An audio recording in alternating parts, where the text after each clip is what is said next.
How about that? I'm mute. At least it was only in the pre-show, huh? I was just saying that I was. Let's see. I might need my headset, but I think my daughter took it. It was laying right the fuck there. Once again, it's gone. Pardon my French. Now they're outside playing, so I don't have time to go look for it. So I'm just going to turn off my sound so we don't get feedback. Hey, Flynn, can you go find me an earbud? The green one was laying, I think, in the living room. I saw it. If you would go grab that for me, I would appreciate it. Leslie Holker's part French. Hey, everybody over there. How you doing? Dave Potter, Uncle Dave, Leslie Holker, Matthew Sainsbury, Niall Parkinson over in Ireland. So we got about a little over 2 minutes left before we go live. Barbie D is here. And I'm just scrolling back to see, wow, a lot of chatting ahead of time here. What's with you talking people? So it's good to see you all. If I missed anybody, Romeldian, good to see you. Glad you're here.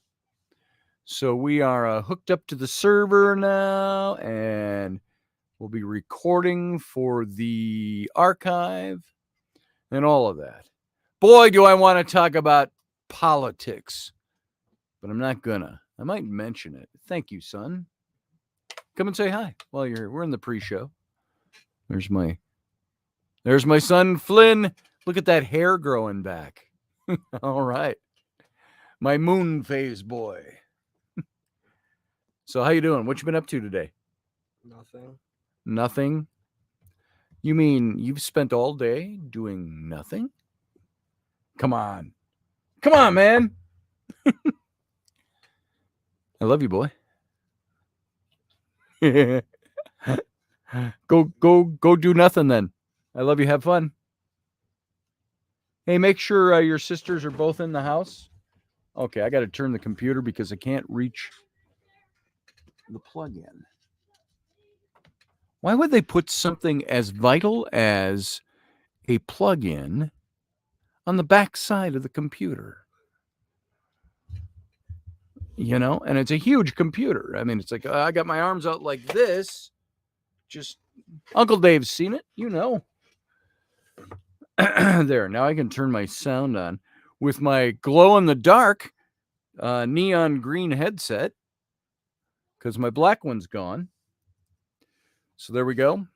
And all I was saying when I was holding up all these disk drives, I just spent the last half an hour before the show. Rainy's at a scout meeting. They're looking for old designs I did for T-shirts 2, 3, 4 years ago. And some of those are just gone. I had stuff that was when I transferred from the laptop to the big computer. It's time. We're going live. Look at how much time I waste talking. We're still in the pre-show, folks, over on the radio. So here we go. We're going to go live now. Let me find our opening sequence. Stand by for a live show.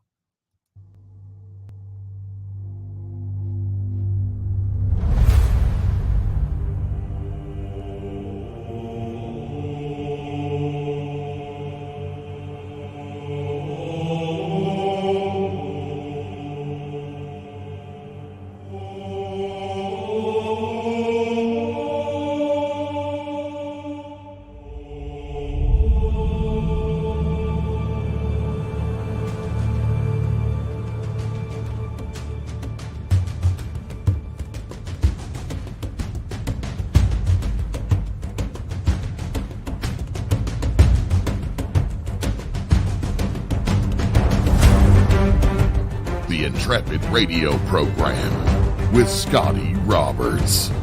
Intelligent talk.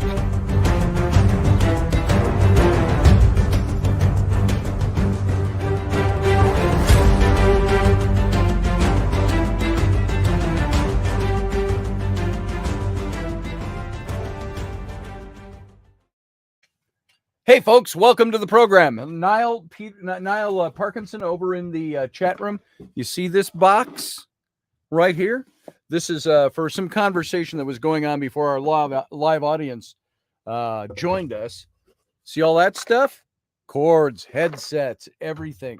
That's where it goes. But you know where it disappears to? Not the box. So there, I've already tried that for my missing headset. So tonight, those of you listening by radio over at OdysseyRadio.com, ODYSY radio.com, you can't see my glow-in-the-dark neon green headset earbuds against my... Now, if I used them in both ears, you know, it would look like that. And I get all this neon green against my black t-shirt. How gauche. Anyway, welcome to the program. If you are listening via the radio and you want to see the program, you can go to 4 different places, 3 of them on Facebook. My Facebook page, Mr.Scotty.Roberts. You can go over to Odyssey Radio's Facebook page. You can go over to Intrepid Radio's Facebook page. And you can come over to my YouTube channel. That's youtube.com/Mr. Scotty Roberts. And wait. Just Scotty Roberts. There you go. So welcome to the program again. Daniel Craig, I saw your comment in the chat room. I'm going to put it up on the window. You said, I'm looking at the FB comments tonight, Scotty. I find myself listening to Tom T. Hall and weeping uncontrollably, my father's music. What we're going to address tonight, talk about tonight, is music and the mystical power that music has. I originally wanted to call it the psychological power of music, but I wanted to put that little mystical twist on it. And by the way, anybody listening, radio or via the visual channels, if you hear children screaming, that's because I've already told them 20 times to settle the hell down and stop screaming, close the door on their way up so it doesn't carry onto the radio. What do you guess happened? None of that. So mom is out at a scout meeting. And those of you who are parents, you may be able to attest to this very well. When do you reach the point with things that you've told children every day for the last 5 years of their existence? Some of them older, some of them younger, but you've kept it up for 5 years and they don't do it. I'm not talking willful disobedience. I'm talking about some mental, psychological child disconnection with mom and dad saying, don't do that thing. And they do it anyway. What are the consequences and what do those things have to be before you start legally being able to take digits? That's what I want to know. So we're almost at that point. If we lived in the old world right now, my kids would be handicapped. Set phasers to stun, said June Shasta in the chat room. Yeah, that's probably about. Let's see. What did Leslie say? When what they're doing says F this. I can't say that word on the radio station, although I've slipped it sometimes. I haven't gotten pink slipped yet, so I must be okay. You know what I'm going to do? I can't do it. I'm going to yell on radio. So I'm going mute for 2 seconds.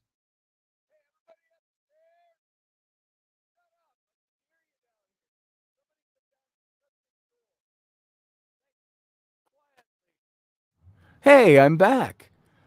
I wish you could have heard that. If you can read lips, you might be able to tell what that was. Daniel Craig said it was the mid-1980s, Narada music, David Arkenstone. I like Arkenstone stuff. David Lanz. Oh, and by the way, I like Narada music as well. In the 80s, I listened to it all the time. That's back, we had LPs of Narada. And what was the other one? There was Narada. There were other ones that somebody's calling me, and I'm not sure why. I know why. Here, hold on. Hang on. There's a phone call. The phone call that's coming in is from my wife. Rainey, say hi to the radio audience. Hi, radio audience. I forgot you were doing radio tonight. How could you forget that? That's why our kids forget the 500 times we tell them to shut up. I love you. Oh, she's already gone. Okay. Well, there it was. There was Rainey, my lovely wife, calling me about something and forgot I was on radio, and that's okay. So she'll be home shortly, I think. So it's all about art designs and stuff like that. So anyway, moving away from kids, I got to tell you too. I mentioned in the pre-show, if there were any night I'd want to talk about political things, that would be tonight. And I think I have service again. You what? I said, I think I have service again. I don't like leaving it where I got cut off. Oh, you got cut up? Oh, you lost your service? My service, yeah, lost the service. Well, we're still on air, and you're on the mic. You're loud and clear. Yeah. So what do you got? Hello? Hello? Oh, she's losing service again. She's driving in the country. I'll bet you that. On her way back here. I'm on my way home. All right. Anyways, I'll let you go have a fun show. I will. Say hi to everybody from the car. Hi, everybody from the car. There you go. There she goes. All right. I love you. See you later. I love you too. Bye. All right. Shut that off. The first call, I forgot you were doing radio. The second call was, I didn't want to just leave you hanging. So there you go. And political things. Let's see. Niall says, please don't talk politics tonight, Scotty. I'm not going to talk politics. I got something else planned. I wanted to talk politics, I was going to say, because it's a day full of them. And it irritates me. It makes me almost irrationally stupid. Some of the stuff that goes on because of the stupidity that's going on in our government over here. So that's all I'm going to say about it. We'll take another time to talk about that stuff. Let's see. Yeah, she lost service, Leslie Holker and Daniel Craig. Political things. Is this where I mention Vermin Supreme and I agree to share the Atlantic Ocean? No political campaigning on this show, Daniel Craig. Do I have to remind you again, or do I have to take a digit? So Vermin Supreme is his candidate. So yeah, we avoided like the plague. None of it's being done on our behalf, so I don't need to know it. Yeah, same thing. Nothing's being done for the people over here at all. Boom, done. We're talking about music. Now, music, I wish I could be playing clips of music for you, but I cannot because, well, I could, but I get strikes on my account for copyright. They're so overly sensitive about that. You can take something that's on YouTube already and play it on YouTube on your channel, but it's a copyright infringement. So that's just a way to not have to pay money to everybody, because it usually always says, we won't shut down your account or anything, but we will take your money and give it to the person whose music that you're using. Any pennies that you make off of your show that uses their music in it. So I can't play you music, but I want to talk about music because there is this mystical power of music that overtakes us all. And I think it's something that scientifically they have tried to figure out. And that's, of course, tapping into the brain. They want to know why the brain does what it does, or why it reacts the way it does to things. And I've got a lot of notes here on both paranormal types of music. I got a piece of music here I wish I could just play in the background, and I can't for copyright reasons. Even it's in the background. Somebody's playing a radio. You can get hit with copyright infringement. So when I was researching what I wanted to talk about tonight with this, not that I don't know something about music and how it works. The first thing I thought was something that Daniel Craig mentioned earlier in the chat room tonight. He talked about listening to an old Tom T. Hall song. And those of you who aren't familiar with Tom T. Hall, old country western star. I mean, old set. Back in the... my mom's husband used to listen to Tom T. Hall when I was in middle school on the stereo every morning. That's how old that is. And so he says that makes him cry because it brings up memories of his dad. It was his dad's music. There are things that I listen to, which I've attested to on the show. You already all know how easy it is for me to bring myself to tears about things that I talk about sometimes. You put a soundtrack to some of that stuff, and I'd be blubbering away. Not to diminish the act of crying, but that's what music will do to me. There's sometimes I listen to music and there are turns of musical phrase, if you will, as you're listening to something maybe just instrumental. And that turn of musical phrase will add a chord or a harmonization, a blend that will just tear my heart open. It's just the music. This is what music does to us. What is it psychologically that does that to us? Sarah, some of that music, or who was saying, Mechanic, some of that old music doesn't even have copyright. The really old stuff, but you know what they've done? They've taken old music and new companies buy that stuff all up for distribution. And so where you might pull up an ancient recording of 19th century Scott Joplin playing the piano, ragtime type of music. And you go, surely there is no copyright. And you play it and you get a copyright hit because some music service now owns the copyright to it. They scoop all that stuff up. When I was in high school, I worked for a publisher. That's where they hired me when I was in high school to do drawings for dust jackets, the paper wraps that go around hard books. What they would do is take old theological books that were out of print, out of copyright, you had to be 76 years or older. So 76 years is what a copyright. And they would scoop up these old, some of them brittle, falling apart theological books and scoop those up.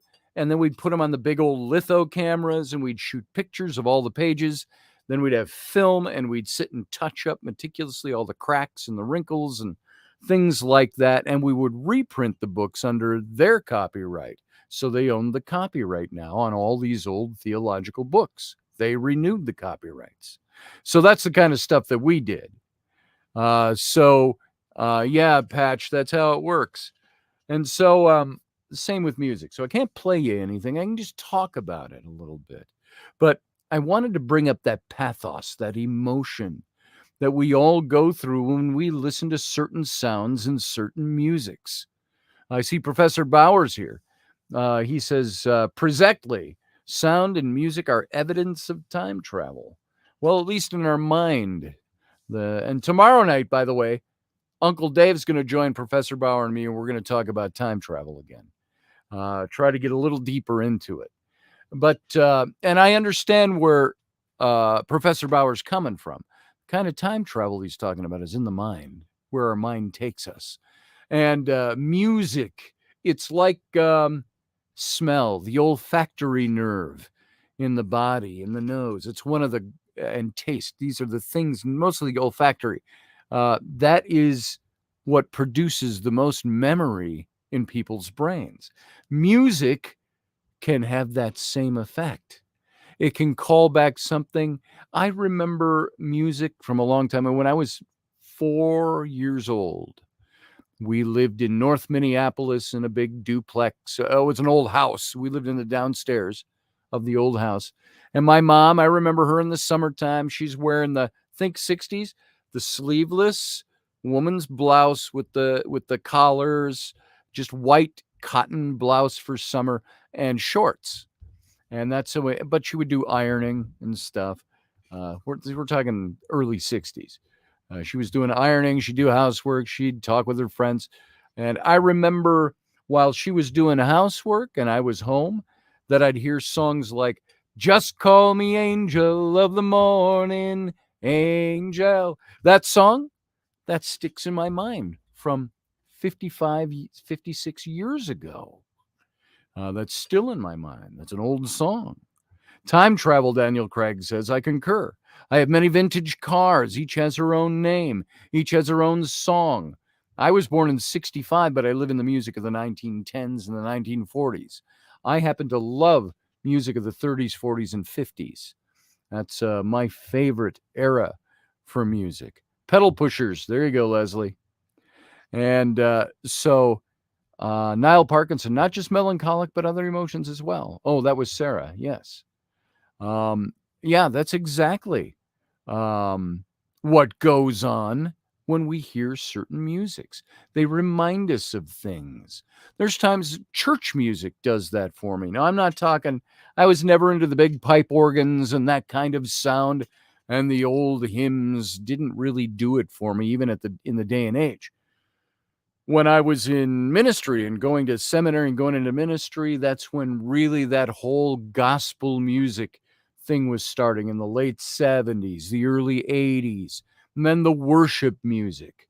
You know, those songs like Shout to the Lord, all the earth, let us sing. Power and majesty, praise to the King. Songs like that. We had one in church that was like that. One of those songs, it was white as snow, though my sins be as scarlet. Now, Lord, now I know that I'm clean and forgiven by the power of your blood. And it goes on and on. And this was a song, they were worship songs because they were just phrases that meant to be repeated over. And stanzas. Daniel Craig, I agree. Pipe organ is wondrously evil. Dun, dun, dun, dun, dun, dun. Have you ever watched, what's his name? Stage, Broadway dude. Jesus Christ Superstar, Phantom of the Opera. Who am I thinking of? What's his name? Why can't I think of it? That's how he started Phantom of the Opera, his new version of that, his musical version of that, with that big pipe organ music. Pipe organs are cool. I don't prefer the music. That's like I could say to some of you, I love bagpipe music. Some of you go, bagpipe. Yeah, they're cool, but I don't like the sound. I love the sound of bagpipe music. So the point I'm making with all of this is that music attaches to us. The old saying that's been changed over the years. We always say music tames the it tames the savage beast. Is always a music tames the savage beast. But the original version of that was music tames the savage breast, the heart, the chest, what's inside you is what they were referring to. And yeah, I love bagpipes, Daniel Craig. I love them. So when I was researching this stuff tonight, I was trying to find out supernatural music. Is music supernatural? Is there something about it? And I kept wanting to say in my head, no, it's mystical. It can tap into the supernatural. But I've always known inside my head that music is mystical. And everything I was looking up just kind of confirmed it. One of the problems in talking about music as being supernatural or reflecting some sort of mysterious nature or mysticism all on its own, I'm talking about generic, not a genre of music, but music itself, is the language that surrounds these things. I'm not going to give a description of the supernatural or the mysticism. No one else has managed to describe what music is with universal agreement. This is where I want to tap into Professor Bauer's mind because he's a musician. Probably because it's indescribable. The way to come about and describe what music is with any kind of universal agreement. And just to be clear, I'm not talking about the religious or spirituality in music, but about the unknowable essence that music owns and holds and the power it has over us. I would honestly say that somebody who does not have music in their life lives a lonely life in one form or another. I believe that.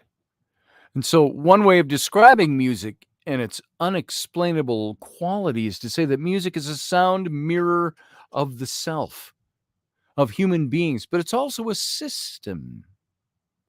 What do I mean by that? The ambiguity of music leads me to describe music as supernatural, all in and of itself. The ambiguity of music does that to us. But music can also have this profound effect on us while it's reasoning remains absolutely unknown, absolutely unclear. Our subjective tastes for all different styles of music might lead us to feel that some music is supernatural, such as, why does Gregorian chant sound so unearthly? Or so much of the music of Arvo Part. So I'm constantly pulled toward ambient music. And Daniel Craig in the chat room mentioned this tonight. The Narada music. There was another one that's right on the tip of my tongue, and it's been so many years. But artists like Paul Winter. We used to live in Leslie, you probably remember the station. It's still around. The City's 97. 97.1 FM on the radio dial in the Twin Cities up here. They used to play all kinds of alternative music, and they did a lot of the alternative ambient music. Windham Hill, that's the one, Professor Bauer. Oh, Windham Hill, that just the name alone. I'm not hearing any specific track of their music, but Windham Hill was a label, a record label. And they brought all these artists together with this ambient music. And when just the mention of the name Windham Hill brings me back to a totally different era of my life, because I would play that all the time. And so I loved listening to music. No, music isn't mystical. You can describe it as mystical, though, Niall. You say it's useless to explain it in that way. Music is a note, a reflection of, blah, blah, blah, blah. No disrespect, Niall, but that's, if you want to boil it down to mechanics and nuts and bolts, yeah, music is a staff. It's a treble clef. It's a note. It's, a rest here and there. It's double time, 1/8 time, quarter time, waltz, 3/4. Music is music. That's if you boil it down to the staff. I'm talking about what music does to the soul, what music does to the person, what it does to us. When I'm listening to music, and Niall, I meant no disrespect. I'm telling you, when I hear music, I'm not listening for quarter notes or whole notes. I'm listening for soul. I'm listening for something that taps into my being. And that's what draws us, I think, all to music. We're drawn to the music that means something to us. That's most people who listen to music don't even know what a treble clef is. So those mechanics are okay, but that's not what music is. That's how we read music. That's how we write music. It's like, if I pick up a book, this book right here, is this book, oh, that's not a book. That doesn't mean anything. It's paper. That's just paper. And it's got ink that's printing words on it. That's not what a book is. That's what a physical description of a book is. But a book, the books that draw us, they draw us a bit like music. They're the ones that speak to us, that mean something on a deeper level. That's all I meant by my bah. Niall, that's not true. We can talk about that more on the captain's cabin a bit tonight. So music, I'm constantly pulled toward this ambient music. You can see even by Professor Bauer mentioning Windham Hill, the name even brought back, it transported me to something, because that music for me set a whole mood of life. It's what I wanted my life to sound like. And that's what I worked toward. That's what I liked. Hey, George Abril, welcome to the chat room. Good to see you. Like the ambient music, the electronic variety, I like some of that stuff. I loved Windham Hill because they also used, I am a big stringed instrument maven, I guess you could say. I want to hear a good string quintet. I want to hear some of the best music. Go look up, and this is what I would say if I didn't have copyright issues, I would play this. Go look up, I can't remember the composer's name, but do you remember the Mel Gibson movie, The Patriot, that came out in 95, I think it was, 1995? I believe that the score for that movie won an Oscar. But go listen to the string. I think it was only a trio that I saw do it, but a string piece of music That's part of the overture. Maybe not even the overture. It was just part of the theme music of the Patriot. Go look that up and listen to it. Listen to it while we're doing the show. Maybe it was, Niall. Sorry. That's why I'm not being overly serious about it. We'll talk about it in the after show. But go listen to that piece of music, and you'll see what I mean by strings and what they do to me. Maybe you'll get some of the same feeling. There were composers like Brian Eno or Harold Budd. These guys created the go-to sounds that help me get away from the distractions of the world. I like a good movie score. We were talking, Professor Bauer and I think Uncle Dave might have been there, or maybe even Niall. There was a piece of music I wanted to play for you a couple of weeks ago that I couldn't find. And I thought, to hell with the copyright thing, I'm going to play it. Because it was that turn of phrase of music from The Lord of the Rings that really did something for me. There have been many things that have been written about the parallels between the whole Western calendar and the Western tonal music. But the calendar isn't a human construct. Is a human construct. Music isn't. We create music, but I do not believe that the nuts and bolts, we can do the nuts and bolts, I'm sorry, but I don't believe that music itself is a human construct. Music exists by itself in objects. Listen to the crickets some night. Did you ever hear that clip? I posted it on my Facebook not long ago. Crickets singing at night, and it was slowed down, and it had harmonies to it. It was natural music. Music exists all by itself. Crickets, by the way, I started writing a novel, almost 30 years ago, and lost it somewhere. It's gone. But it was called The Paper Boys. The Paper Boys, but the Paper Boys separated out. And it was about, loosely, it was not autobiographical. It was not, and on this day I did this. This is my memoirs. No, I wrote it about me and my friends, only fictional characters, the stuff we did when I was 9, 10, 11 years old. And I started that book talking about I'll never kill a cricket. The crickets were the incidental music of my youth. Not an orchestra, but a natural orchestra, natural music. I remember so many nights, as I mentioned in my book on the Nephilim, in the introduction, I said, I think I spent way too many nights, an inordinate amount of time, lying on the top of my mother's garage as a kid, looking into the starry sky at night and wondering what was there. And what would accompany my background music, my incidental music, were the crickets. And subsequently, I grew up saying, I'll never kill a cricket. And unless it's attacking me and trying to eat me, which I haven't seen one do yet. But listen to the wind as it cuts through across a taut wire, or the sound of the waves crashing on the beach. There's music in these things. And it's beautiful music. Daniel Craig, you bought a place on the ocean out east. Tell people about it in the chat room. But the music of the ocean. When I went down to a long time ago, I'm talking it was 40 years ago. It was 1982. I was newly married to my first wife.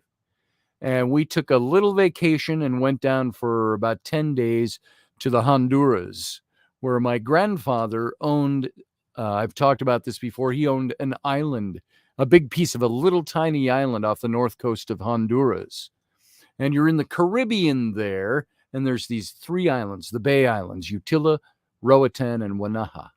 My grandfather lived on Roatan on the beach, literally 30 feet off the beach. We walked out of the water and right up onto his veranda, a little tiny house there.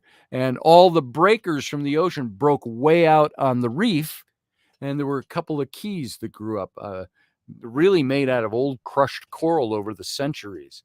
And there's palm trees out there and stuff like that. And so we'd swim out to the key every day. But inside the reef, it was like a swimming pool. It was like a tropical aquarium. We go snorkeling and diving in there. But I remember we'd go to sleep every night.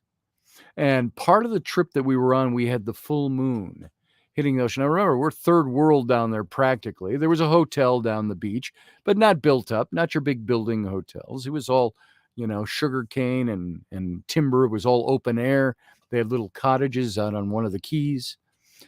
Very quaint, but there were no lights.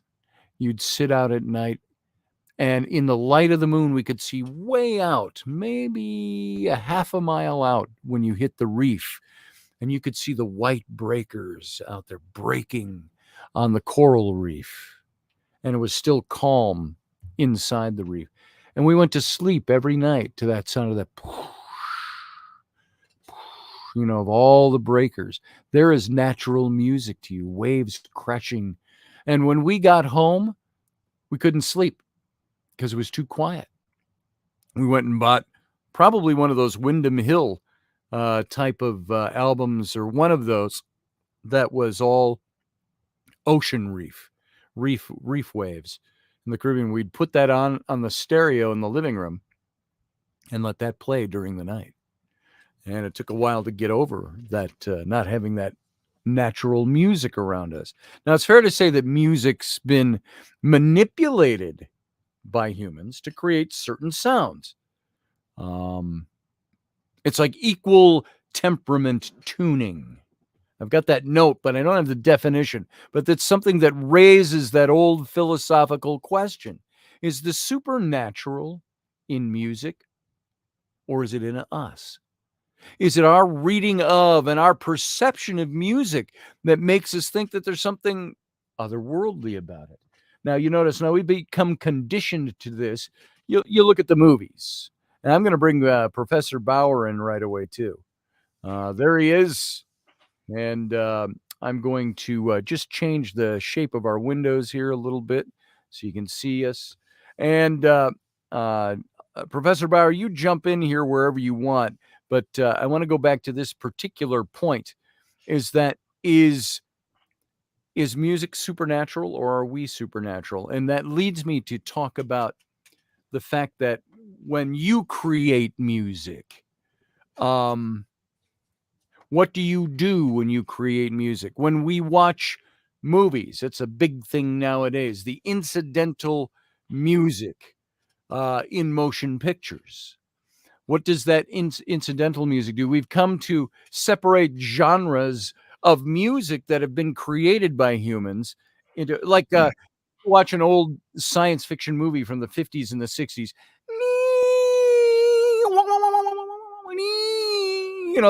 Even the opening of the old Outer Limits show, if you remember that. It had that same kind of sound. Monster movies. Dun, dun, dun, ba-da-dun. Or my favorite, what was it? How does it go? You'll recognize it if I can remember how it starts. I can't think of how it goes now in my head. The music from Young Frankenstein. And then Marty Feldman's favorite part with the French horn. And that's all he does in the whole piece. But good music. So we have styles of music that we become accustomed to because of the things that we view. And we start associating certain styles with it. Tension, space, things like that. Well, and all those things, and going back to your original question of what your sense is, at least, that music is supernatural. I agree with that, but think of it in the way that it's natural because it's super. In other words, the resonance that we all experience when we hear any kind of sound, and what you were just describing was a soundtrack. It was a soundscape. There's not only harmony and musical instruments and sounds and movements in there, but there's also the effects. There's all the different things that are going on that add to the ambience of whatever that experience that somebody's put together creates. So to me, everything is from there's this unlimited, unimaginable field of frequencies that are manifested in two major things that seem to then manifest everything else: sound and light. Yes. So sound is a natural part of our existence. And when you purposely find frequencies sets, which are harmonies, that you can put together that evoke a physical, emotional response, then Do you that's have music that can bring tears to your eyes? well, it's funny you should say that. I know about, this whole issue with copyright. And I'm not talking about, by the way, about lyric. I was Oh, talking yeah, about yeah. music. Yeah. I am fortunately the purveyor of a boatload of original content that I own. Nice. So I can play it, and I was going to actually use some of it as some examples of what I'm talking about. Well, So, carry on. do you mind if I share the screen here? Go right ahead. If you own the copyright, just give me written permission that I can flash Well, it. the only reason you would have to deal with it is if I said something. And I'm not going to say nothing because it's There mine. you go. Let me ask you this before you play music. I'm going to ask you a question here that we started off with, and what you think of this. Are we the ones as listeners and writers? In your case, I've written music, not We like all you, write music. but We all write music. You have to explain what you mean by that. That's I will. like saying I'm psychic. Well, everyone's psychic. I hate that answer because maybe everybody's psychic, but my psychic might be. Is there an M? No, not an M. An R? An L? Oh, an L? See, I'm psychic. But then there's psychics who just walk right into the room and they're like, they blow you away with what they know. That's because what of they see. that's because their frequency set is tuned as such. They're tuned in, I was going to say. Right? To But, me, that's what you do is you have to find the frequencies and then dial into them. And those frequencies cover all of the senses that we are aware of, and a shitload on both sides of it that we've tapped into, that we have some empirical data, a lot of recorded evidentiary anecdotal experiences that they're consistent and they seem to be, there's enough data there to go, that's probably something that we should ask more questions about, right? As listeners of music, as writers of music, who puts the mystical into music, or does it exist naturally? Stravinsky my point. hinted That's my point at the beginning. Stravinsky hinted at the supernatural music when he said, this is a quote I wrote down: if music appears to express something, this is only an illusion and not a reality. Stravinsky said that. And I mean, there's the thoughts about music and about what it is, and there's a consistent thread of the top 20 or 30 that people are aware of, where it's something that music happens when words stop. Okay. All right. And in other words, music is continual. Now, just as a thought experiment, think of one of your favorite movies and sit there, imagine watching it with the sound off. Oh, like I'm going to pull one out. One of my favorite movies, Gladiator. You pull that heartfelt, soulful, non-language singing. The woman who sang that stuff, that the haunting, whatever it was, and she said words, but they weren't. She said it's not a language. She just made it up. She made it up to go with her feel of the music. And that's called improvisation in the jazz days. It was referred to as scatting. And I learned as a young lad, which I can't. I would sing all of the yodeling of the music, particularly the guitar players. I'd learn them in my head, and then I'd be able to scat with them. But anyway, so I know we've just got a little bit left here. Let me share a couple of things real quick to try to make my point. Let's see, share. 5 minutes left. Okay. By the way, I see your guitars hanging back there. Yes, you play guitar. I play with the guitar. There's a big difference. So okay, so real quick, you see my screen there now? Let's see. I do. Let me pull it in.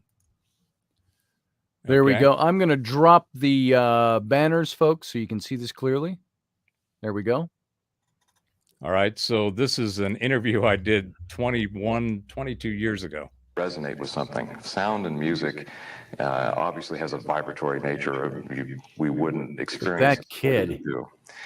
And that vibratory nature, I think, is one of the things that people don't really appreciate and understand as much as they should, because we are vibratory beings, right? We're made of energy. We have our own natural vibrations that we each individually have, as well as have collectively with the universe around us. Sound and music are manifestations of that. And we actually believe that, and that's one of the reasons we named it intuitive sound, is that sound and music can be a vehicle for that intuitive voice. It can be both a vehicle of the voice into your intuitive self as well as from your intuitive self. So you can express through sound and music and have a real subtle connection with that little tiny voice. So Nice. I found that and I went, wait a minute, I'm still vibing with that. So now let me quickly share the other screen. Do you still see it there? I do. Let me put it back in. All right. So this is my label that I was doing the interview for. So all Too of bad this I didn't music, know you back then. I could have done some kick-ass album covers for you. we had all kinds of stuff. Not that going those on. aren't good. I commissioned this. I had friends that were artists. I mean, it was an awesome time. Mm-hmm. Mm-hmm. So this is the Native American CD that we produced, called Sacred Ground, by two guys that went as spirit keepers. I saw this site and played some of this. I'm gonna have to get some of your music to use in my show.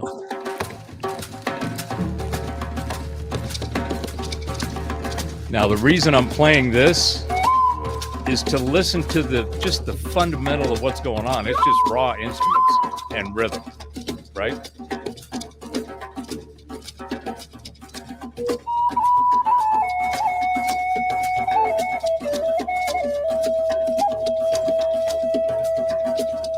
Is this something you composed? No, this is Danny and Tom Goodman. Oh, okay. Right. You gave the name. Earth Sorry about Keepers, that. right? Can you hear that okay? Yep. Can everybody else hear that okay? If I'm hearing it, I think everybody else is hearing it pretty good.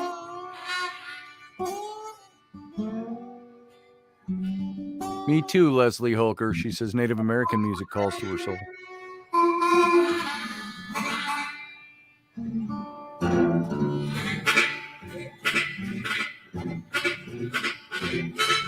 I love Native American music, and I love Celtic music. Yeah. I love the instruments, and you notice how similar they can be with the boron and the whistle, the drum and the flute. Yeah, except for Tom's guitar, they made all the instruments that they played on this. Nice. And we produced it in my studio musical voyage. That's Very where cool. Intuitive Sound was, right? So that's one. Let me do another song. We got about a minute or so. We can take What do we this got? into the after show. We can do some of this in the after show. We've got Okay. just a couple of minutes left before we have to start. So that's Excellent. what I would like to do, is that all the music that we did on Intuitive Sound is eclectic. It's everything from what you were talking about right when I came on, about all of the sound and the different the soundtracks, the soundscapes of the old movies, right? And then when you think about one of your favorite pieces of visual art in the movie format, you go, well, okay, take out the sound. What do you got going on? You have to really pay attention to You what's got to going pay on. attention. Yeah, the And- sound sweeps the emotion into everything. Right. But conversely, you can take the visuals away and turn the sound on, and you're in it. Mm-hmm. Ain't that the truth? You can watch a music without the dialogue and just listen, or I'm sorry, watch a movie without the dialogue and listen to the music. Do you know? Here's a little something for you on this point. The last couple of minutes we have. When I was a kid in the 9th grade, This shows you the kind of music. I wasn't into current music. In ninth grade, by the way, we're talking the age of the Doobie Brothers, the age of Boston, old Boston. We're talking about the Eagles. We're talking about all these guys, early 70s. And I was into different kinds of music. I wasn't gay, but I was into musicals. Those two are supposed to go together. But I got this album once, and I don't know what drew me to it, because I hadn't seen a lot of old movies, even though at that time they were only about 25 or 30 years old. It had Humphrey Bogart on the cover. And I listened to that. It was all the different theme musics for a bunch of his different movies. And they had the music from Casablanca, which of course starts with dun dun dun dun dun dun dun dun dun dun, French Morocco. And then it would go into the score, but then it would go into all different parts that they pulled out of the movie. There was this sweeping piece. And you know what I pictured in my head? I said, I could picture him driving in a convertible car with a woman. And I'd never seen the movie. The first time I saw the movie Casablanca, not long after that, I was surprised to hear that bit of music to the scene where it's flashing back, where he's driving through the French countryside in a convertible with Ilsa. And that piece of music, and you got to be inside. I'm like, you got to be kidding me. That's how well that music was crafted and evoked that image in my head. So I'll just toss this in and we'll pick this up on the other side. The Pythagoreans, right? Pythagoras, right? Are basically kind of given the mantle of coming up with not only the geometry that everybody else used, but also understanding sound. And the way that he found it, or as the myth or the legend goes, is he was in a blacksmith by a blacksmith, and he heard him hitting his hammer on the anvil, and he was noticing the differences in tones. And so he went, and because of this mathematical polymath mind that he had, he tried to figure out what that was, and he figured that out to become the natural harmonics of the earth, of our existence. So that's how we got the music we have today.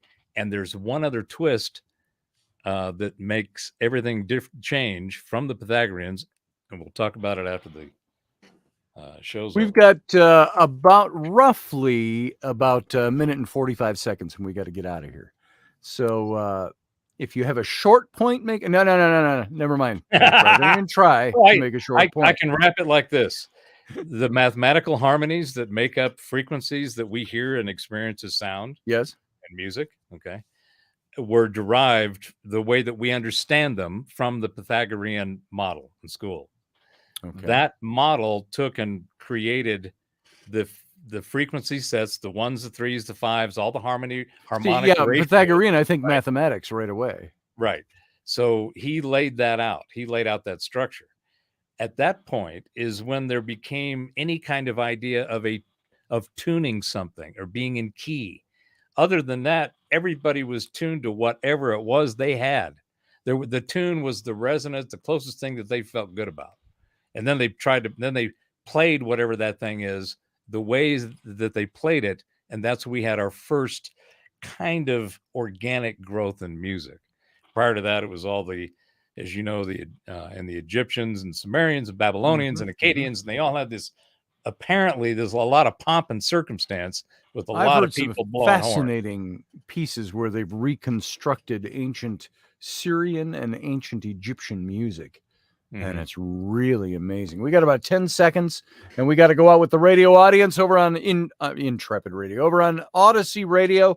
Stick around. Join us for the Captain's Cabin, which comes on right after this show goes off the air on Odyssey Radio.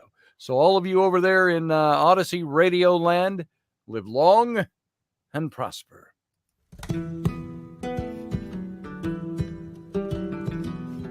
Join us every weeknight at 9 p.m. Central Standard Time, 10 p.m. Eastern.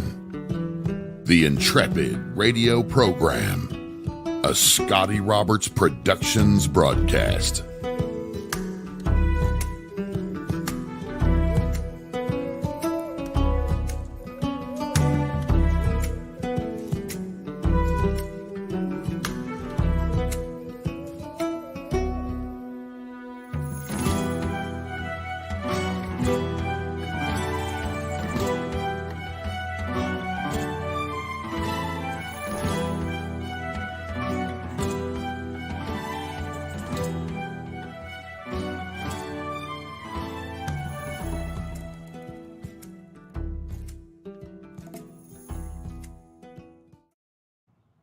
All right. Welcome back to the Captain's Cabin.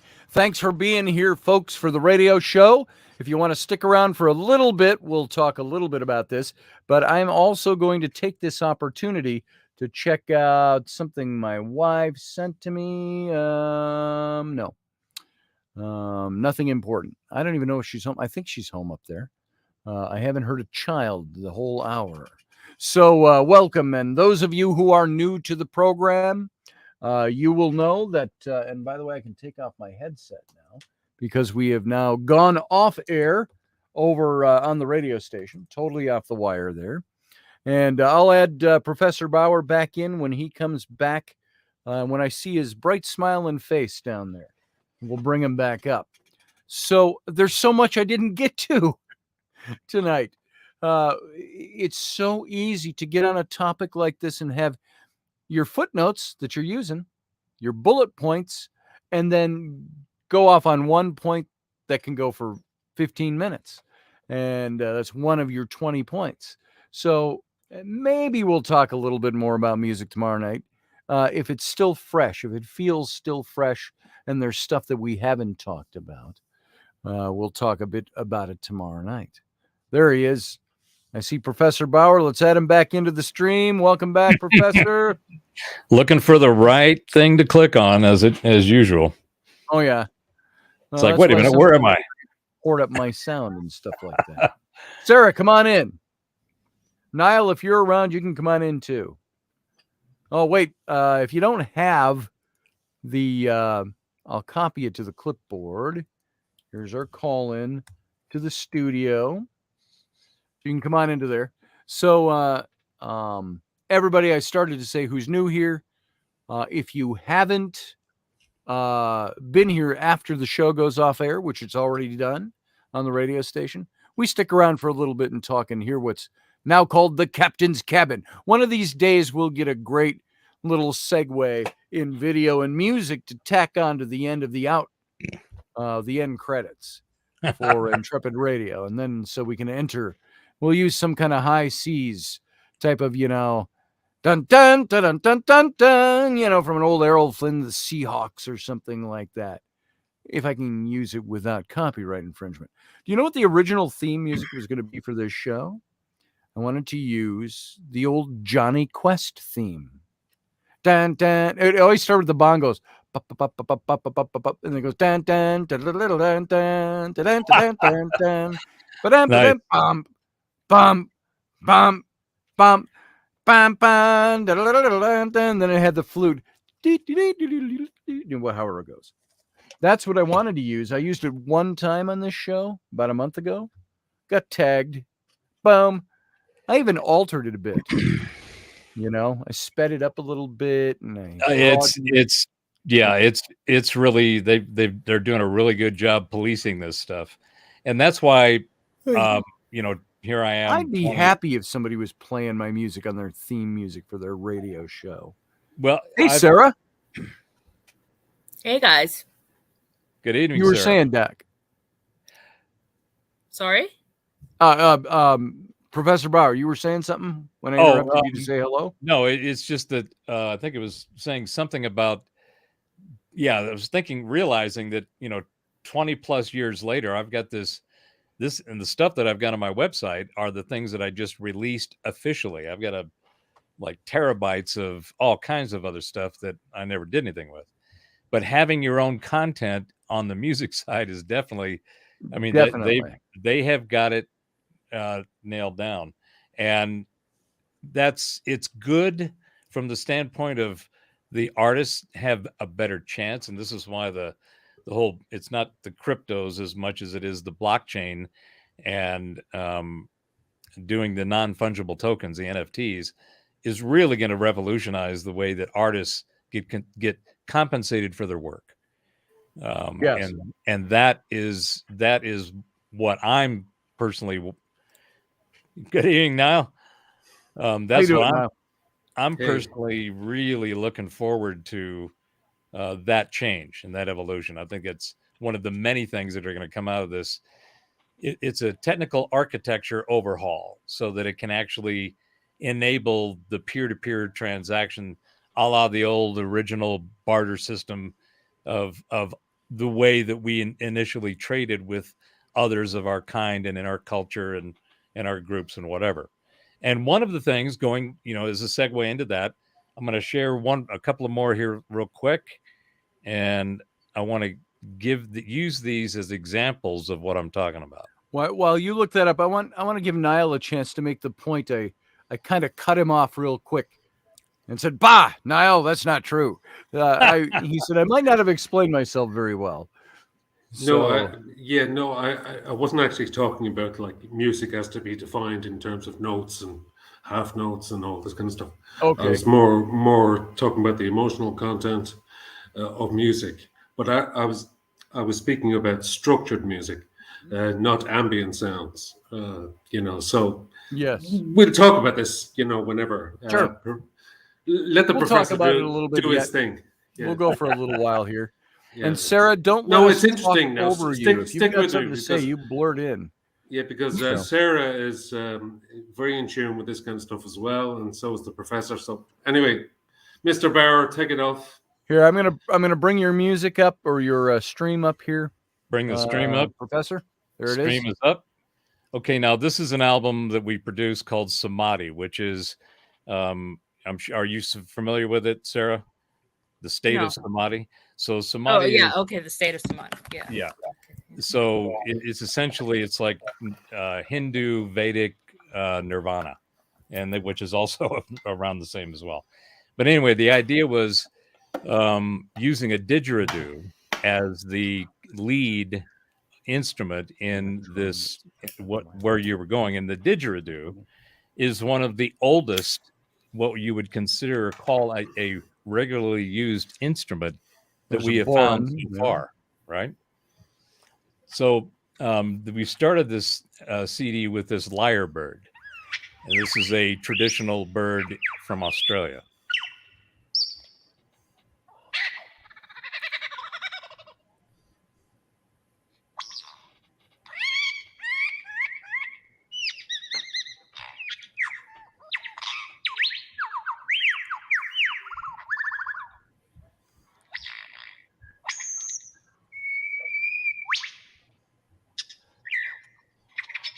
Chatty little shit, isn't it? Yeah.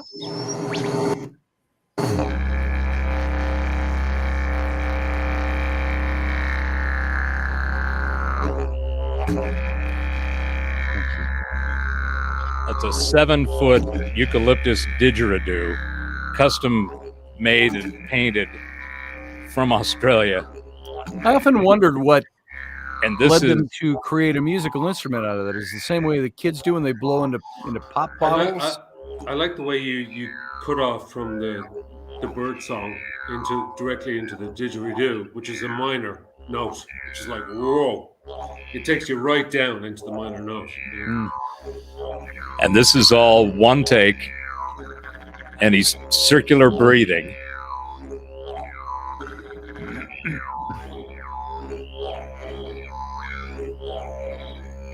Happen to have one of those boron. That's probably not technically what he has there.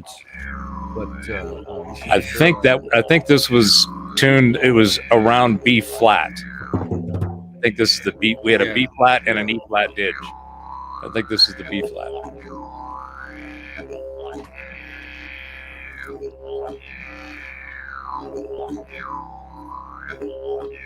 So this is a really good example. So with the the didgeridoo, they used those in the Aboriginal ceremonies and everything.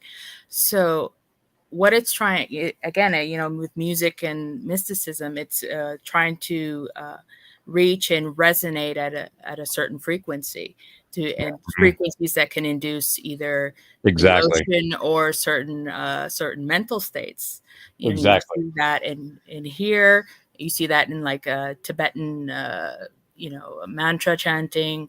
It goes all over the place. You're trying to induce a certain mental state that will make you more open, or with whatever your attention is, whether to be more open to, like, say, paranormal activity, or whatnot. So music is one of the tools that that is often seen as to sort of kind of even in some, I've talked to some mediums that say they use like the sound of chimes or something to shortcut to a certain mental state. It said, okay, I need in order to do their work.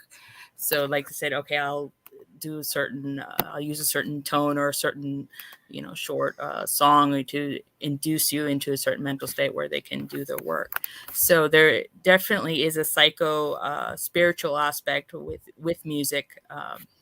That's really beautiful and important when it comes to the supernatural and the paranormal. At the end of, I was thinking when they use the didgeridoo to induce certain moods for Trance. Trance. Yeah. I know at the Renaissance Festival, when I worked there for years, the last half hour of the day before they closed the gates, they would have what they called the drum jam. I think it started at 6:30, and at 7, when the cannon went off, everybody was driven toward the gates by security. Time to go. You don't have to go home, but you can't stay here, was the famous line. But what they would do with the drum jam is they would start, obviously, drumming. We had a whole bunch of drummers on different kinds of drums, and the belly dancers would get up and dance, then people would dance, the crowd would dance, and it was almost an ecstatic experience every day of the festival in the last, 45 minutes to an hour of the show. And people could get pretty worked up. And then when they stopped, it was like, boom, silence. Everybody cheered. Everybody was happy. Everybody walked to the door. So that while didgeridoo used to enter trance state to do operating of some kind or healing of some kind, stitch a wound or something, we used it every day to induce ecstatic happiness. Yeah. And so it was very interesting. Yeah, it gets the energy out. And I mean, even in drum circles, they use it for purification. Yeah.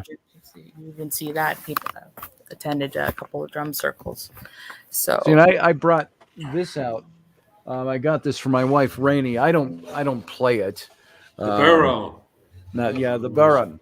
And you hear a lot of this in Irish music, and this is not tempered well, but it's got a nice sound to it. Who used to use these was Paul Winter. Do you have the We've got the percussion stick, but I don't have it here. It's upstairs. Okay. I've seen guys just play them with their hands as well. That's how I played. Winter. I played the bass drum in the marching band in high school. Nice. Because I was on the track team. So I had that great big thing, and I had that roll. I could get a roll going and start whacking it. I loved it. For the bass drum players in bagpipe bands. Yeah. Well, you should be very proud, Scotty, to have a barrel. Yes, because they're pretty rare. They're pretty rare. A little Irish shop here, owned by some Irish immigrants here, and that's where I bought this. And I was mentioning Paul Winter. They did the things like where he would incorporate nature sounds into his music. Paul Winter Consort, yes. Paul Winter Consort, yes. He used whale song. He used all kinds of other animal, and they would.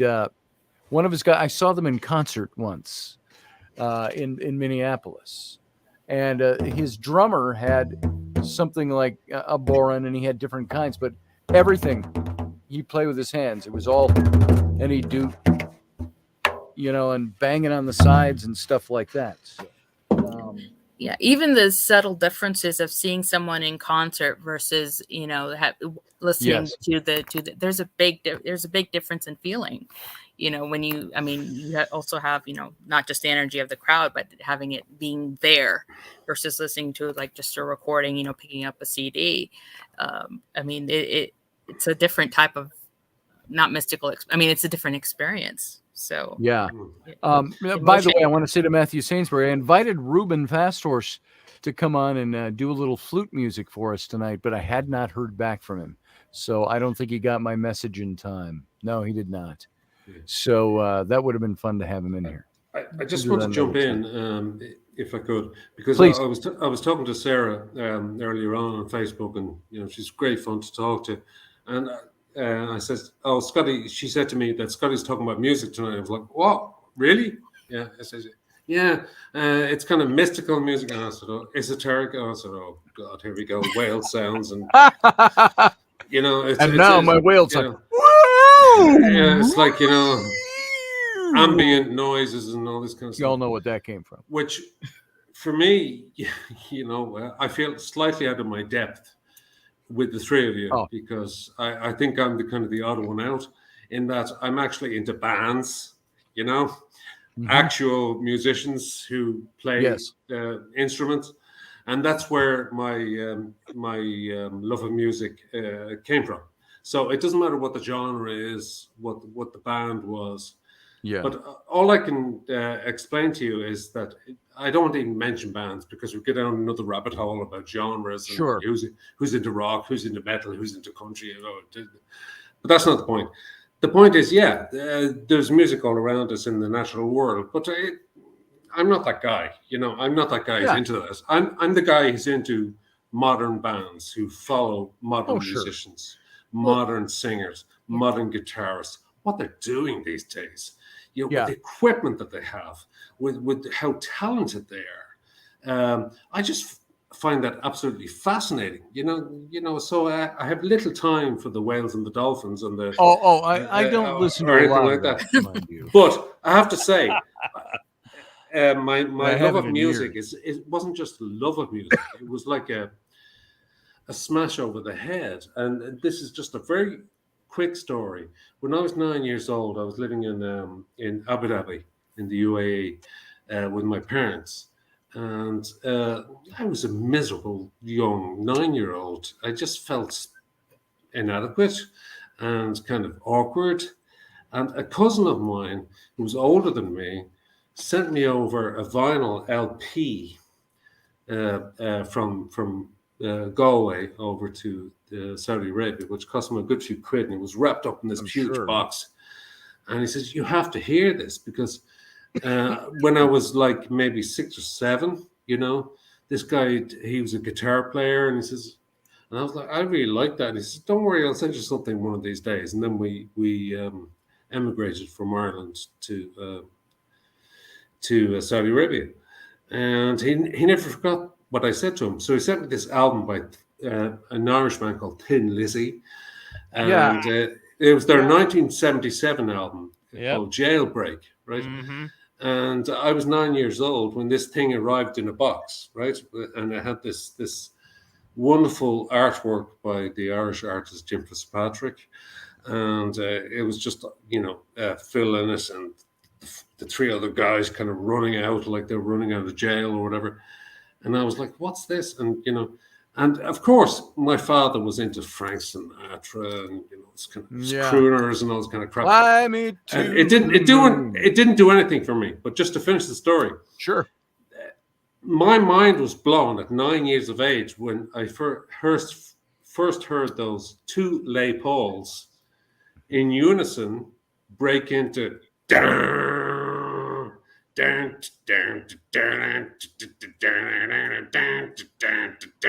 And I was like, "What is this? What is this?" So, I was automatically drawn to that kind of heavier form of music, and that kind of, it just kind of formed everything, and the lyrics and the impression I got of the guys, and, it was like an otherworldly experience.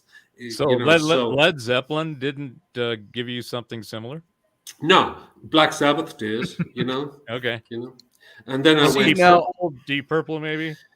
Certain parts of Deep Purple, but I what about Mahavishnu?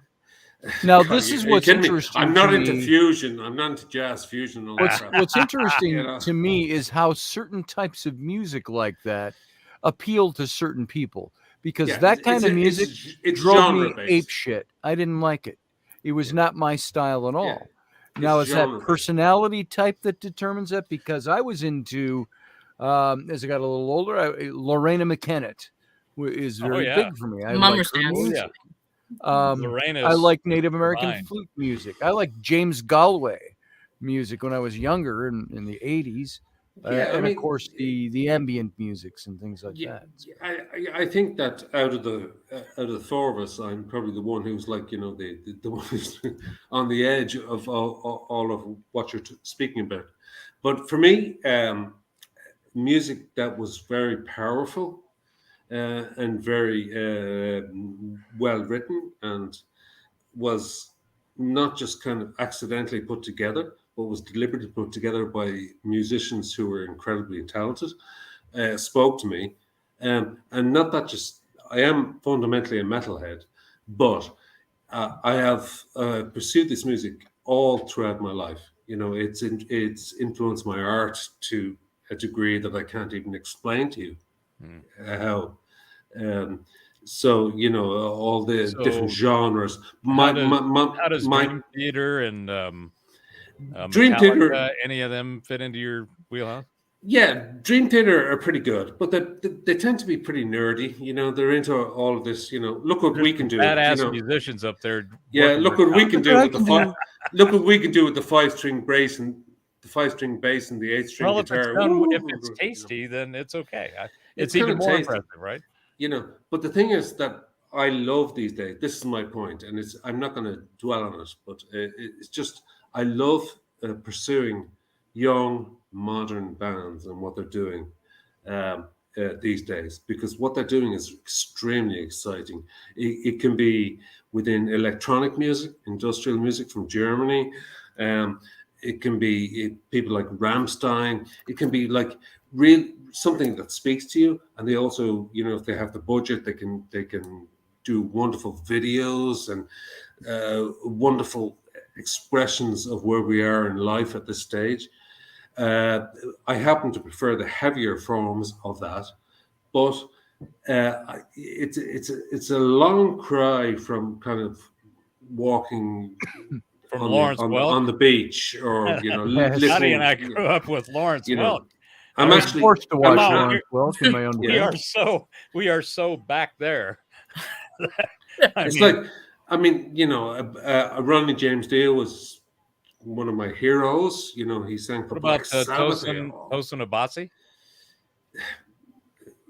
He sounds like a Hungarian Oh no, composer he's from the I last think he's either Kenya or Nigerian, but he is so far into it's metal progressive, right? It's What's not in it? jazz necessarily, but it's really progressive. You don't and know what heavy that metal. Yeah, is? yeah. They do all this On you? chug Pliny? Where'd it come from? Have you heard of Pliny out of Yeah, Australia? there's a whole new Okay, well, don't music phrase don't called more out of gent or it. gent, Rub that in which where is you Well, yeah, DJENT. You know, just Yeah, they- chug, chug, chug, chug, chug. That's one of the things I really got pissed off with when I started the label is there was like I had to do all this genre selection. And I said, why can't I just use eclectic and it's got all kinds of stuff in it? Because that's what it is. It's everything from solo acoustic guitar to lodge fires and everything in between. Jazz musicians, singer-songwriters. I mean, the whole catalog that we produced was across the board. So I was like, well, okay, it's new age, it's acoustic, it's solo acoustic, it's whatever it is. It's a Native American, world. There's another one back then, and that was world music, yeah. Yeah, and which is basically a bunch of people going off to the desert, just hitting a few tin cans, you know, like. Well, it depends on what you put in there, of course. But Yeah, I have a I video. have a question. So Go ahead. Yeah. So what's the difference and each of you can answer, what's the difference between music and noise for you both? Noise, you mean pleasant noise or it's noise? it's very personal. As music versus, ambient noise. Like you said, oh, this is not music. This is. If you take it from just the fundamentals of what each one of those appear to represent, music is where there is harmony, whether it's just tonality or rhythmic or both. And when it's both, it gets really cool. And that's where you get the cool songs and the cool stuff going on. So that's resonance and harmonic resonance. Noise would fall into the disharmony or being not resonant. Being That's why I don't like rap it's music. You know, it's like Sarah, can I ask you That's my to thought. explain what you mean by noise in your mind? Well, the way that I think of it is, if you consider, the universe as a symphony, and what we experience, through our human bodies, we can only see a sliver or listen or to a sliver of it, of comparatively of what's actually out there. And whatever we experience through resonance. So the way I see it is, if you hear noise, like, say, Scotty's kids or whatever, it's all part of the whole. First thing that came to her mind. It's part of the whole symphony. It's part of the whole symphony. But with our narrow band of understanding, we see it as noise versus it's part of something greater. Or it's like you are listening to an orchestra, but you can only hear the violins in a certain section. So, Sarah, So noise tr- and music both exist in the same place. Are you trying to Yeah. tell us that? I mean, that's going to be noise. I mean, to be perfectly fair, noise and music are a matter of interpretation. A person might think of rain falling on a tin roof as music, or to somebody else it could be noise. I have a cousin who is absolutely hates the sound of cicadas. But we were talking earlier about you were talking about earlier about grasshoppers being having their own form of music. So I mean, it all boils down to a matter of interpretation and what we're and what we choose to accept. Yeah. I think that. And then as far as vibrational resonance, if you are a believer in reincarnation or soul cycles and that sort of things, music also it affects mood. In everybody I would agree that it has an effect on the soul. But when we have encounters with as we live through life, we live through certain vibrations. We undergo trauma, we may be in a lower vibration. If we learn something or get over the trauma, we may be raised to a higher vibration, or reach to a certain state where you would go up depending on the culture, go up the proverbial ladder of either evolution, or whether you go into a next life or come back as a cat, or whatever. Sarah, can I just interject real quick? Would you consider that a part of the nature and habit of the way that the frequencies, the energies manifest? I wouldn't say habit, but I mean nature of frequency, sure. Because I mean, and again, it's kind of boils into it's resonance in mathematics. I mean, in some ways. I mean, in other ways, it's more because I mean, as far as I'm not sure how far we've actually come, which you may know, as far in terms of measurable human resonance, if we're able to do that with the current level of technology that we have. But I mean, I've seen scans of brain waves that have people who have undergone trauma, or while they're listening to certain music, it's like that thing where new mothers would or people who are pregnant will listen to Vivaldi to try to, with the belief that it'll help their child be smarter. But before there's a lot of really empirical data of the importance and the impact that some kind of sound design becomes optimal for the biological, the chemical, the physical nature of the way that we manifest. Right. You're familiar with morphic resonance, right? Yeah. Oh, yeah. Okay. So the idea is that there's memory in nature, and that nature is a part of consciousness, which makes everything. Right. So consciousness creates everything. One of the habits and natures of consciousness is this thing called energy, which we experience, and we have limited senses with which to observe it, to encounter it, observe it, analyze it, and adapt to it, right, and figure out what the hell it means. Well, It's like, energy has its own frequencies, right? I Right. mean, it's all frequency anyway. well, because it's all frequency. Energy Yeah. is just a manifestation of frequencies in a certain set. So the consciousness and the materium that we have, that we experience in this biological physical reality, is a frequency signature of the energy that came from consciousness. So consciousness created the energy, and we are, I've used this before, and it's funny, but we are the dangling chads of consciousness. You lost me at dangling chads, but So dangling chads is a reference to the 2000 election. Yeah, I have to you say, had me. no, I know You had what me at I know dangling that, but chad. I'm seeing how I don't get So the. so those dangling reference. chads were still attached. Yeah, okay. So we are punched out and we're still attached, but we're Right. still, we're still hanging on. You weren't born yet. It was during the 2000 election. yeah. Can I I jump in was for a so- second? Yeah. Sure, yeah. No, I just want to say that actually it's kind of upsetting to me that music is kind of in this ballpark, this metaphysical ballpark that we're speaking of, because for me it's very personal, but it's also very specific. Music to me is not this what you guys are talking about. Music to me is people playing instruments who are masters of their craft, vocalists, drummers, bass players, guitar players, people who can do all this, right? This is what music means. Now, it really freaks me out when kind of people try to break down music into this realm, because I can speak about, especially the supernatural realm, I can speak about any other realm that you want. But when it comes to music, it's very specific.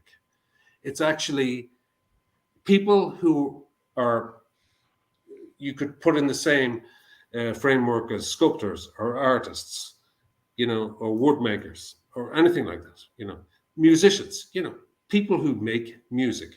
And I'm totally lost when it comes to all the stuff that you're talking about. I can totally interject when it comes to different types of phenomena. But when it comes to music, music is music.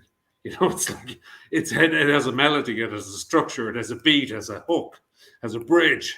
It has something specific that you can follow. It is created by human beings. That you're describing there, though. A genre. Look, if you brought on an average person and dragged them onto the street and said, "What is music?" They'd say, "Oh, what I hear on the radio, or what I buy in the shop, or buy from Amazon, or I'm into this band, or that's music." Right? But that is how music. affects Well, them. yeah, I think Right. we've got a disconnect in your definition of music as opposed to and which is a part of what at least I know I've been talking about, because what you just said, just said about the people that you really respect, I'm all of those. I've been playing guitar for 50 years. Yeah, I'm not into listening to whale sounds. And I understand that. I'm but, not either. I grew up. I'm with referencing Zeppelin something from 10 40 years after. ago, by the way. Skinner. I grew up. That's what I learned to play guitar. And there's nothing supernatural about it. It's like this. Oh no, So I said in that part of the interview I played later on, I said, if I wasn't a human being, I'd be a musical note looking for a tune to play on. There you go. That's how profound the sound is in this sound. Okay. I mean, it's just, there's a piece that I was going to play that I wrote back, 14 years ago for a meditation work that I was commissioned to do. And when I got done writing that and I listened to the end result, I have this internal, it's not a decomposition. It's like it's a melt into a space that is just purely within that sound. And that experience for me is what I always experience in some degree, at some level with music. Because that resonance is really strong with this one. Yeah, I but think we you're can a all sound agree technician that as well. music I'm a producer as well, that music has the ability to create an emotive response within all of us. We may interpret it differently, but we all agree that music has the ability to have an interpretive response. Now you can go in your direction, or in multiple directions, because it's music in the I mean, I like to take it in the paranormal direction because that's where that's my wheelhouse. But So, Sarah, are you familiar with the various frequency levels that can? Yeah, like the frequency of the earth and all that. Right. Yeah. So you've got binaries, you've got white noise, Binaural beats. Yeah. right? Yeah. Which is Multi-aural beats. Yeah. the hemisphere from Monroe, hemisync from Monroe. Schulman and resonance. the Schumann is Yeah. apparently this fluctuating frequency that inhabits the earth, and with there's the associations between that layer of resonance and the fact that that's basically where our matter in the form of our brain organ functions as well. Mhm. So there's all kinds of extremely interesting, and then there's a whole 40 versus 432 as it relates to music. But let me throw one thing out just to kind of wrap it up from my perspective as to Niall, and I think you'll appreciate this. I'm gonna hope you do. But the whole idea of what we have today in the form of the 12 note Western system, that the majority of music that's consumed, although there's a whole bunch of others gaining, the majority of that is in this Western model. Okay. Up until the Renaissance, the medieval times coming out, 12, 13, 1400, all the music, all the instruments that were made and then used to give performances in local towns were made locally or regionally. And if there was something that they were going to play that was they played one piece. The next piece they played, it's in a different key. This piece is in A. This piece is in C. Well, in order to play that second piece, they'd have to tune the entire instrument to that key. Now, that didn't necessarily apply to any percussion instruments, obviously. Flutes, you just kind of blew whatever the sharp flat you needed. But all the string instruments, everything that was around then had to be retuned for the next piece. So this puzzled this puzzled the writers of the time and the mathematicians and the alchemists and all of these, like, where did Da Vinci and Michelangelo and these great minds, which were unbelievably prolific on scales that were hitherto unknown, where did these guys come from? Well, part of it was the Hermetic teachings, which, Scotty, you know about from the Egyptian work, right? In the Hermetic models, they passed down something that was known by the Pythagoreans but never told anyone. And it was called the Pythagorean comma. The Pythagorean comma was the mathematical adjustment to the natural harmonics of the world, of hitting the anvil, hearing how things resonate, right?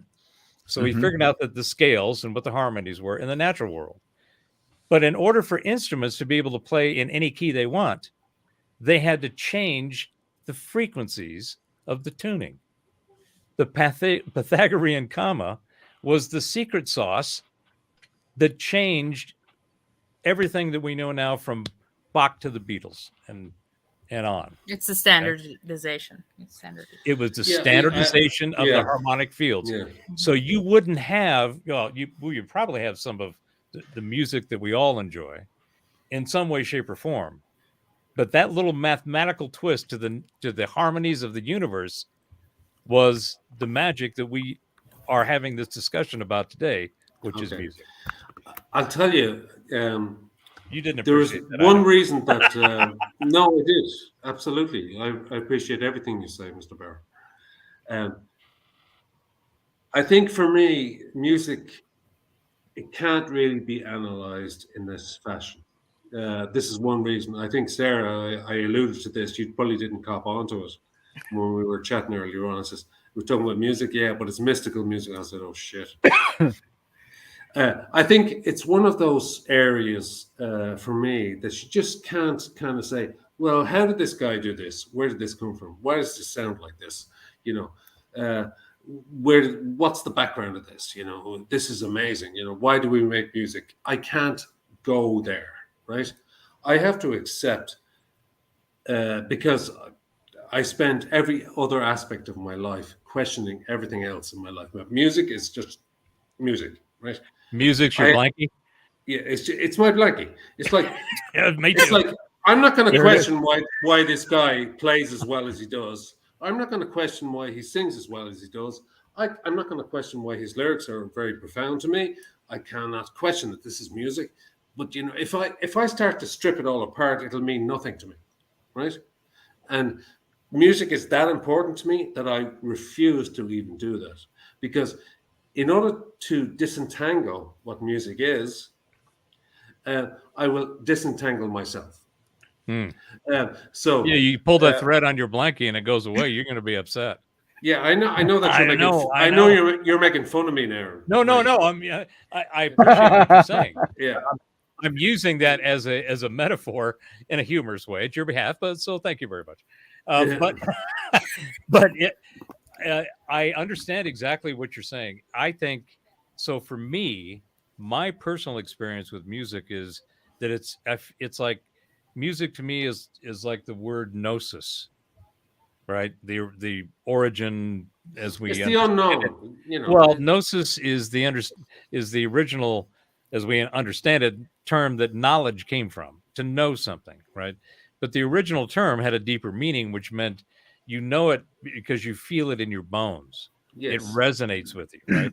So music is one of my gnoses. Sees.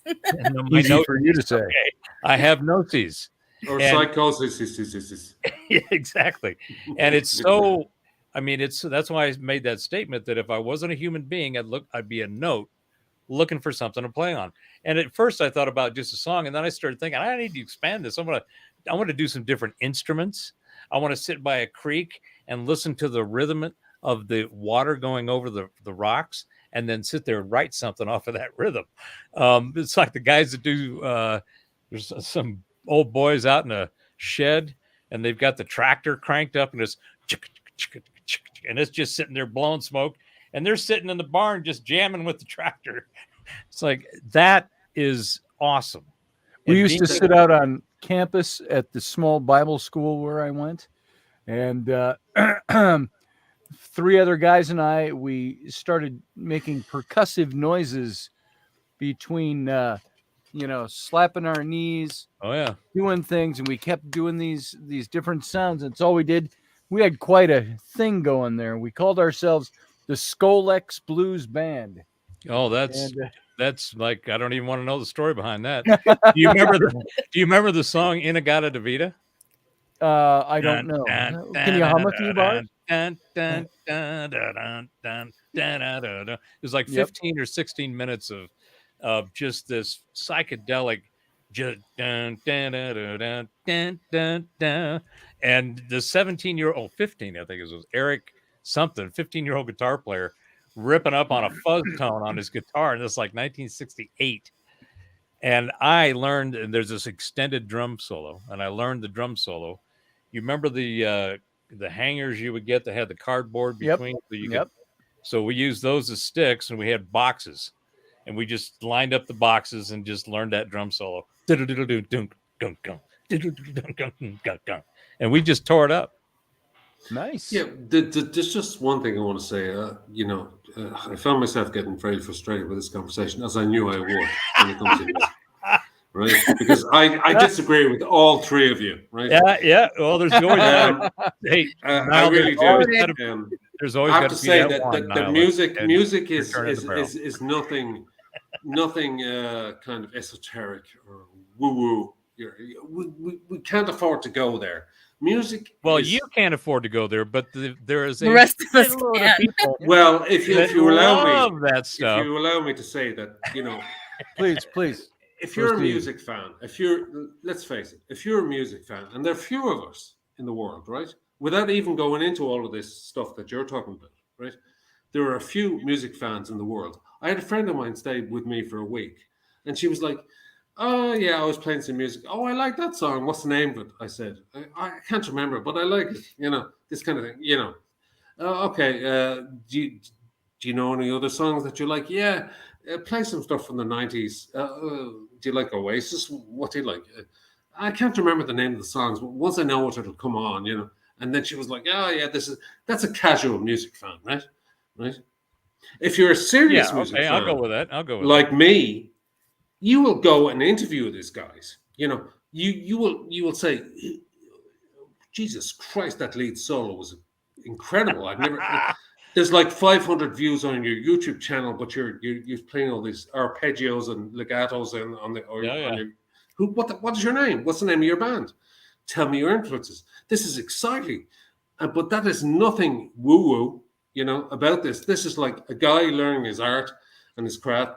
And But I'm see, very I think that's a passionate. different thing. I That's a think different you're thing. missing one thing. That's Matt. why I'm totally at odds with the three If of you you. did this, that's one thing I would disagree with, because I have been fortunate. I've met a number of the people who I looked up to growing up in music, and sat with them and was like, "Oh my God, I can't believe I'm with John McLaughlin and Chick Corea and Al Di Meola," and sitting here going, "Okay," because these guys were so influential in my musical development, and that was in itself was a seriously, at least a very, very high experience, if not spiritual, because these guys, they emanated the magic that you're talking about. People that can sit and just blow your mind with the most incredible shit, and you're going, okay. But that is a natural state of everyone. Those cats, these guys that are badasses, tearing it up, writing incredible soundscapes, whether it's blazing ass gent guitar and 7 strings and just tearing it up in 6/8, 7/8. Okay. Yes. Rap, same thing. Although that doesn't resonate with me. It sounds like No, it's Me either. it sounds like people trying to impress other people that they can well, string sentences and words rap and is basically a Right. political It's statement. the It's always modern been. ballad, but Yeah. But I think the real yeah. one was fucking Marvin Gaye.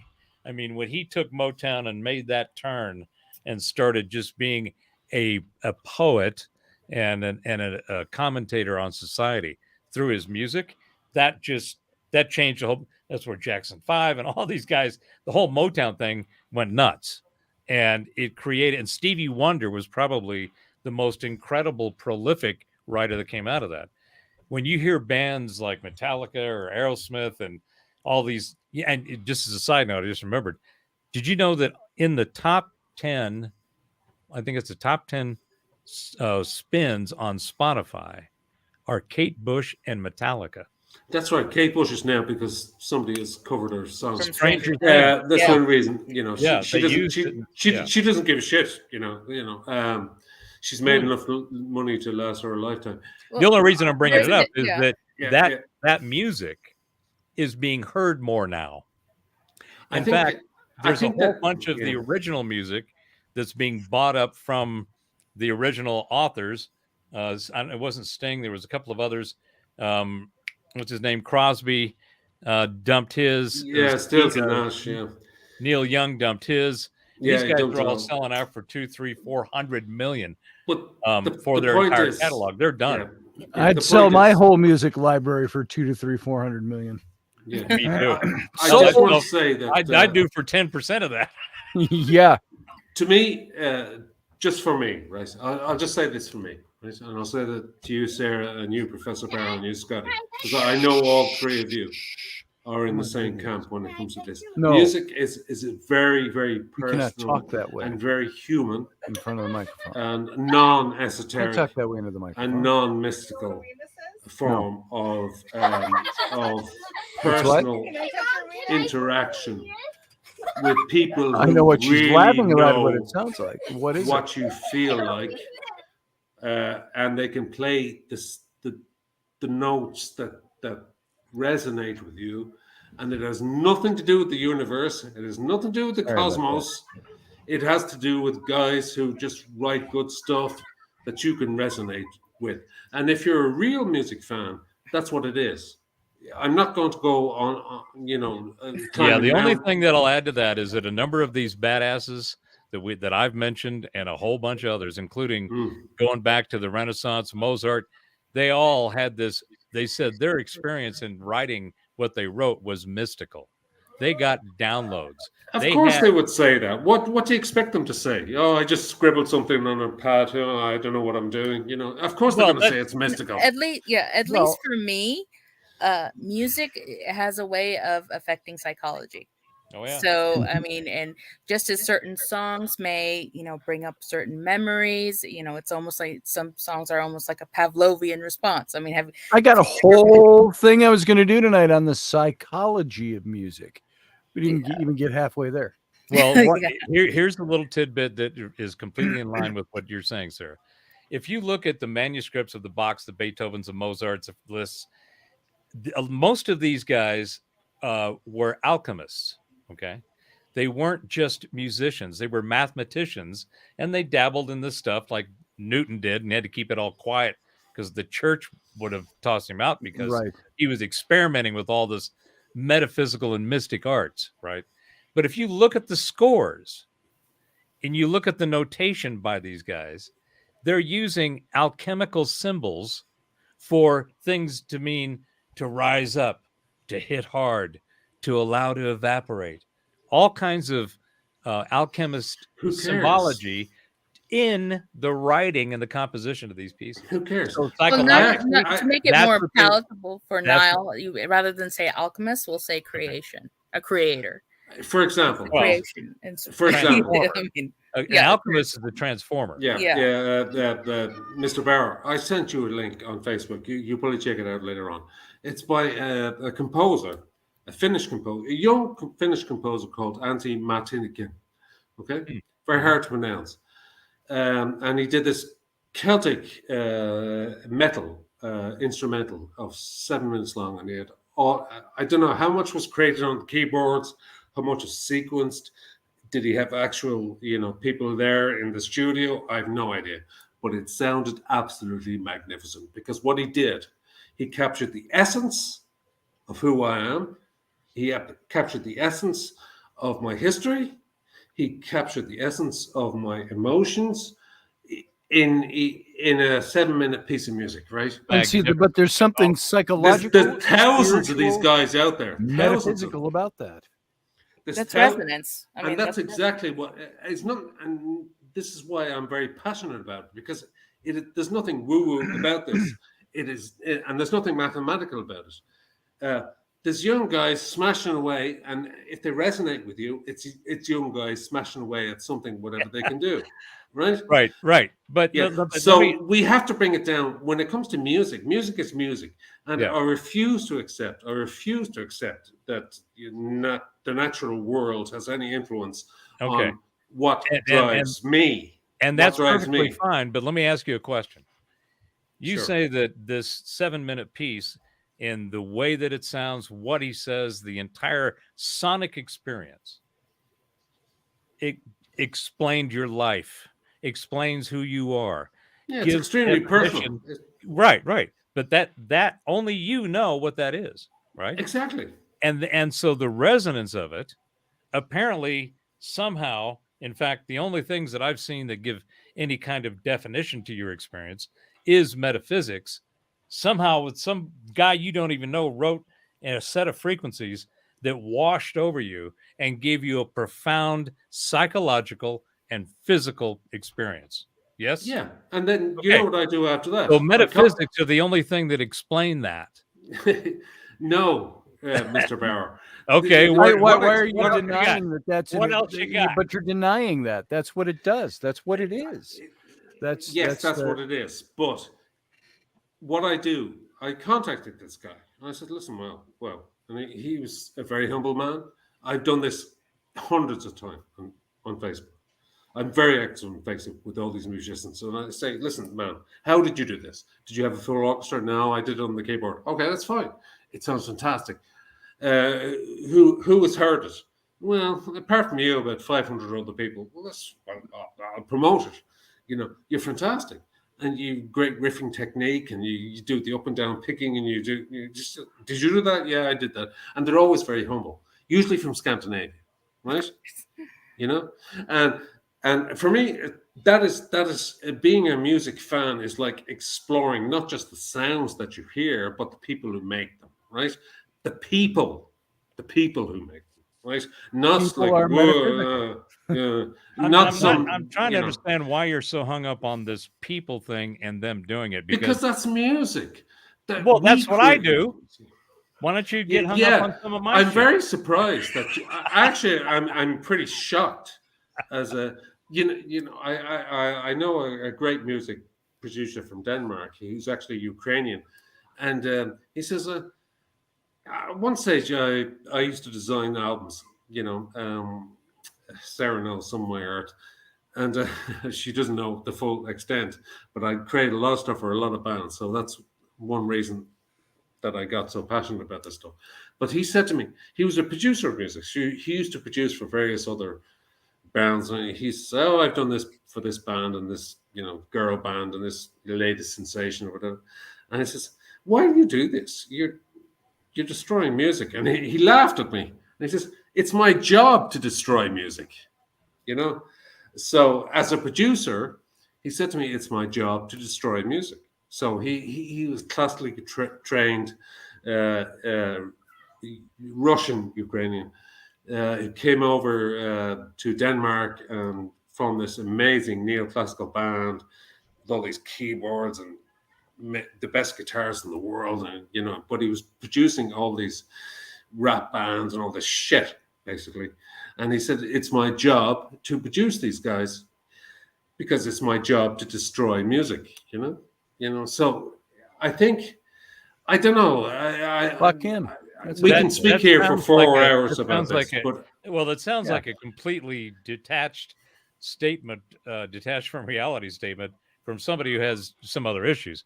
I got to tell you, the amount of music and the musicians that I've seen. In fact, I just heard this last week. I think guitar sales around the world reached a peak last year. Never historic numbers. I mean, boutiques, custom shops, all the regular guys are just selling guitar after guitar after guitar. And it's like one of the things that when I checked out in the 80s, in the commercial music thing, I took off the whole 80s, got back in the 90s, then did my tech stuff and my music. So I checked out from all the commercial stuff. To this day, I'll be with somebody, they'll be jamming to some tune. I'll go, "I think I've heard that. What the fuck is that?" "Dude, that's from like 1979. Weren't you paying attention?" "No, I checked out." I think a lot of the reason that has happened, Professor, is that we have these stadium tours now in the States, right? What? We have stadium tours. Stadium. Okay, yeah. We have the likes of Motley Crue. Jesus Christ.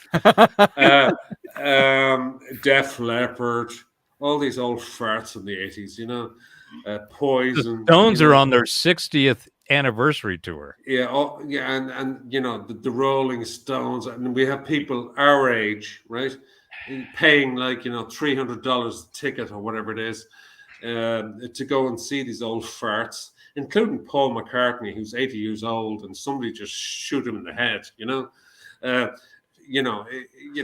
If you're paying that much to see this old fart on stage and he can't even sing a note, it's just irritating. Well, so the only thing I think that the rise in guitar sales has something to do with a bunch of guys our age saying, "Hey, I used to play guitar when I was 20. I'm going to buy a guitar again. I'm going to buy a Strat because all these old bands are going to I would agree that there's probably a fair amount of that in there. Yes. But I think the majority of it is people are actually starting to, they had that time. It's like, okay, well, and how many guitar players? I mean, there's a bunch of great ones. Her story was, "I didn't play anything. One day my brother came home, bought a guitar. He didn't like it, threw it at me. I picked it up and went, okay, I'll try this." I think that there's more people trying to pursue creating content because they can. You can write a song with your guitar on a tablet in GarageBand, and it can become a hit. You can just film whatever you want in your bathroom, and it'll become viral, and which I think is brilliant. A lot of money, which is great. It's a liberation of the content creator. The thing that I've been really pleased with is the music for the last 20 years has been shit. I mean, Yeah. it got That better. isn't I- true. It's but just the the last music that 20 years you've is just heard has been sweet. shit. Oh, I am a consummate consumer of just about Oh, everything. bullshit. If you have Oh, you heard really? how much Would you metal like have to you see my listened playlist? to? How much metal have you listened to? How much Hey, metal and rock? Scotty, have you if listened to? Uncle Dave I- wants to come in, I can hop off. No, he can go. We can fit him in. Okay. He's going to come in, but we're it's only like- going to be on for a couple of more minutes. Yeah, no, I have Sure to you go wanna now come in, because Uncle Dave? Otherwise, Yeah. I'll just go. Well, Niall, It was very interesting. It's but yeah, music very is one thing. fascinating to hear Interesting. your It's perspective. interesting. And it's Yeah. and I greatly appreciate it because I think on a lot of levels your experience and I have the same experience. I resonate with what you're saying that you experience with music.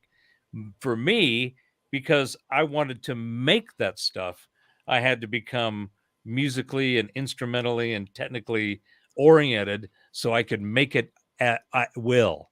I wanted to be able to go, I want to make a sound. I want to create a beat. I want to make something that I'm resonating in my mind, in my being, and I want to be able to reproduce that. And I want to be able to make that. In fact, I'm doing that now with my project. So I totally get that. That for you, it's the cats, the performance, the production, and And it has to obviously stay in that box. It has to stay stays in that box. I got it. It can't go out there because everything else goes out there, right? It's Everything like, else goes out there. That's But this is my thing. It's like if you make a painting or sketch a drawing. It's not going to be out there. It's your personal little little cottage in the woods, right? Yes. And that's what music should be. And so that's why, for me, I'm just I saying think for the me. commercial musicians out there are the ones that, and by that I mean the pop stars who have 17 other people writing the songs for their albums, and they just sing them. Oh, but those aren't the people I'm talking about. Yeah. That. Oh, Yes, but Niall, those are the would ones I look at, I wouldn't go, you "Yeah, agree it means nothing and to me." appreciate that the people that consume that Yeah. are not only far more in multiple legions and orders of magnitude over those that follow what you prefer, Of but course. they, Of course I accept that. but they, because of that popularity, they're creating a following, a resonance that people who don't know better or don't know that there's something else out there. Stupid people, basically. Stupid What people. was that, Sarah? I'm guilty. Oh, It's like, yeah. okay, guys. I'll let you go. I'll let Uncle Dave jump on now. But I'm sorry for getting so He's not excited coming in. about this. He's but not coming in. Your when it comes passion. to music, it's like you just can't open it up. You just can't open the lid on that. No, Niall, your passion and the Mm. profundity that you possess in that, it was pleasurable, and I was like, okay, didn't see that coming, but this is I'm fun. so glad somebody else uses the word profundity. I used to get mocked by John Ward and Rocky Stucci for I think saying the only person in this profundity. group who has an idea what I'm talking about is maybe Sarah, because I kind of hinted at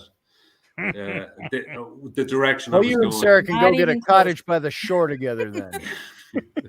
No, she's cool. She's cool with me. She All right, is. man.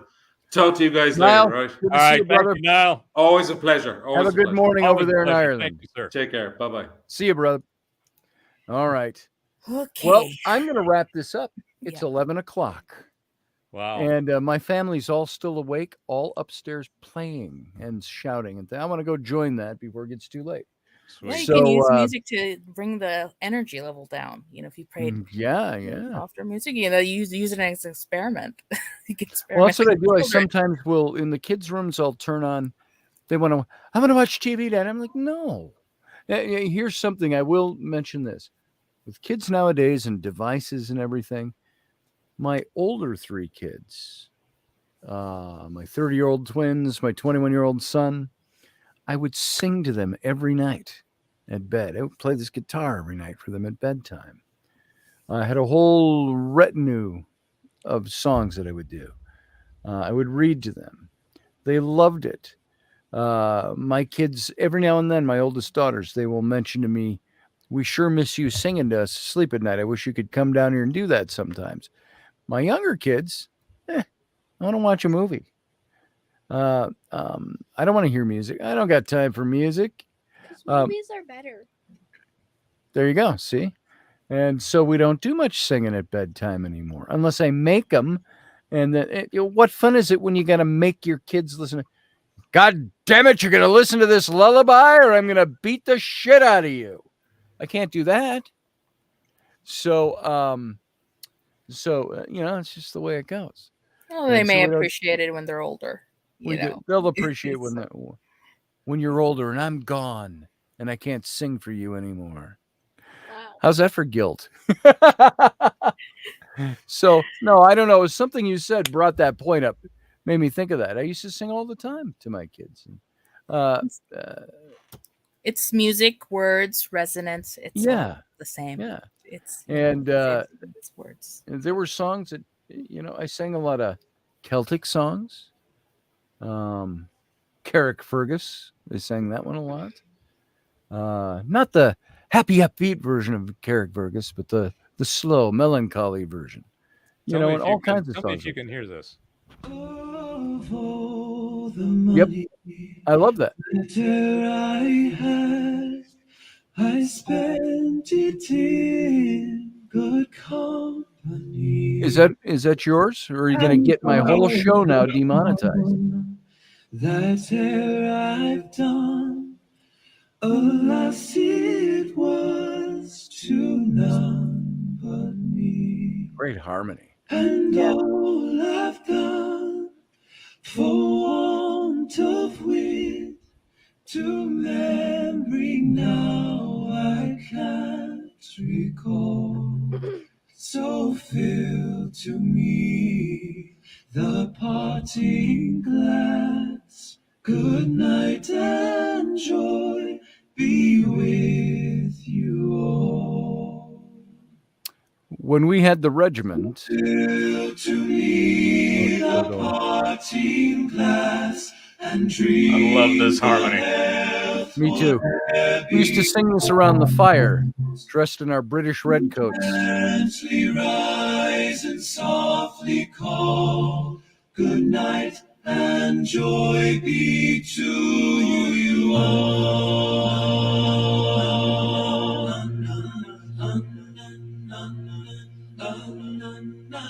Of all the comrades that day I had, I'm sorry for my going away. And all the sweethearts that day I had would wish me one more day to stay. But since it falls unto my lot that I should rise and you should not, I'll gently rise and I'll softly call. Good night and joy be to you all. Fill to me the parting glass and drink the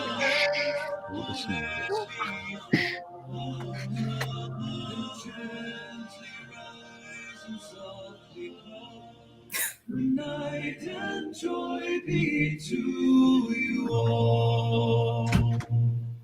Fill to me the parting glass and drink a health whate'er befalls. Then gently rise and softly call. Good night and joy be to you all. Good night and joy be to you all. That's music to me. You think? Yep. Do you think? Yeah, go ahead. I was just going to say that it's just magnificent talent. It is. It is. Definitely is. You were going to say, Sarah? Yeah. Are you going to do psychology of music tomorrow, or are we yeah, doing I think time so. travel? I think I am. Okay. So we're bumping the time travel. Yeah, we'll bump time travel. We'll move it into the future. Either that, or we can Perhaps try to link after- it up. You Yeah. link up resonance and time travel. So don't have to be mutually exclusive. You can go Yes. about theories about resonance and time travel and all that. To stuff. me, they're interlinked and overlapped and interwoven. Yeah. Of So course they are.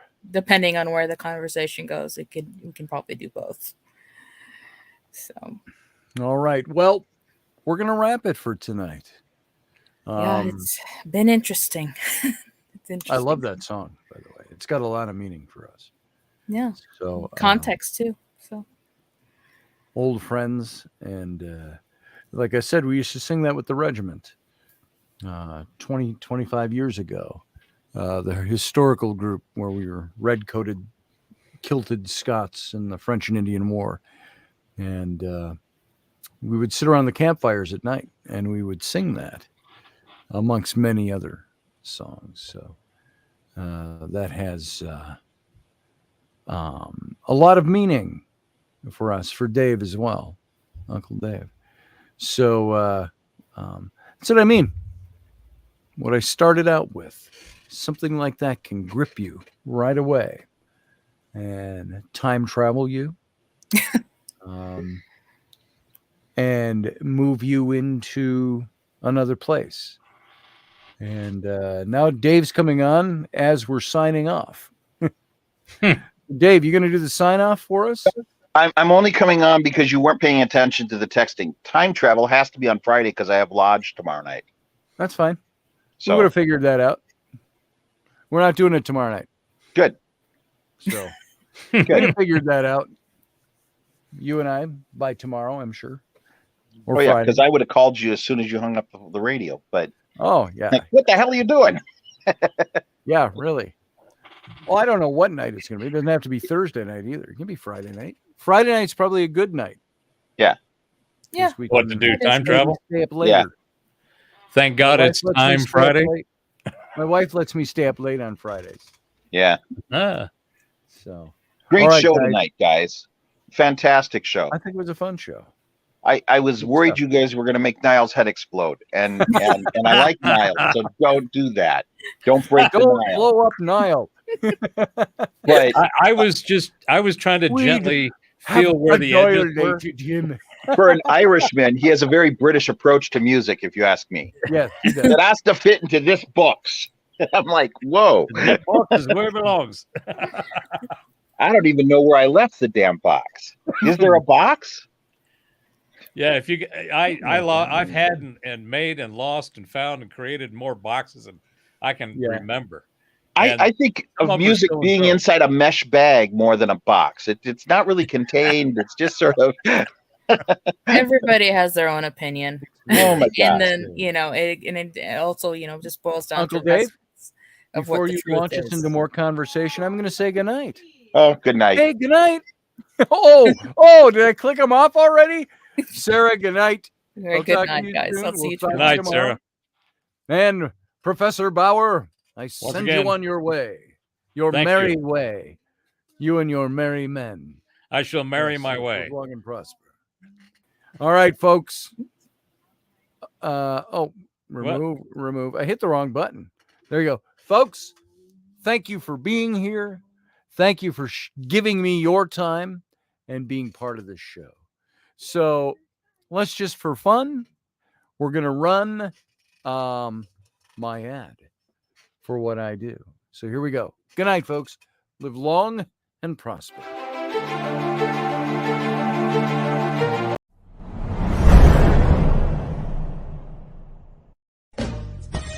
Are you looking for a really awesome and amazing graphic designer? How about an illustrator or a photographer? This is Rainey Roberts, and I wanted to tell you how you can get my designer, illustrator husband, Scotty Roberts, to work for you on your project.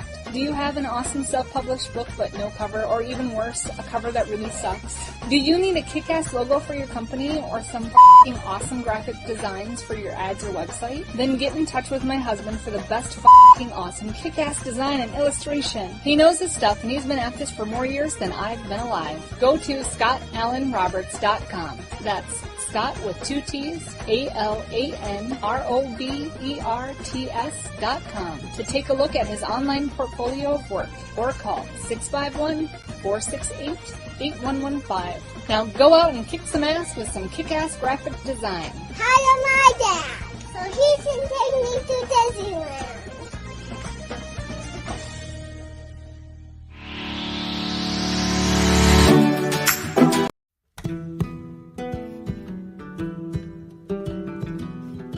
Join us every weeknight at 9 p.m. Central Standard Time, 10 p.m. Eastern. The Intrepid radio program, a Scotty Roberts Productions broadcast.